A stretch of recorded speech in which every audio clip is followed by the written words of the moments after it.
যুবদল, ছাত্রদল, মহিলা দল, স্বেচ্ছাসেবক দল সহ সকল নেতৃবৃন্দের উপস্থিতিতে আজকে এই আনন্দ মিছিলের যারা আয়োজন করেছে তাদেরকে আমি আমার ব্যক্তিগত পক্ষ থেকে বাগেরহাট পৌরসভা বিএনপির পক্ষ থেকে আন্তরিক অভিনন্দন জানাচ্ছি।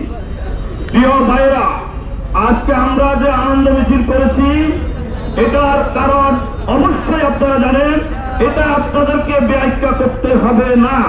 তারপর আমি বলবো, বিগত 16 বছর আমরা যেভাবে দখলদারিত্ব, জোর জুলুম, অত্যাচার, নির্যাতন, নিপীড়নের মধ্যে বন্দী থেকেছিলাম, গত 5 আগস্ট আমরা সেটা থেকে মুক্ত হয়েছিলাম।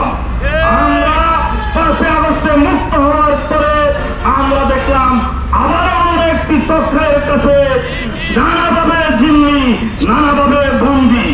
আজকে সে গতকালকে সেই বন্দিদশা থেকে আমরা নিঃশ্রয় পাচ্ছি, মুক্ত হয়েছি। এজন্য আমি আমাদের দলের ভারপ্রাপ্ত চেয়ারম্যান তারেক রহমানকে অভিনন্দন জানাই।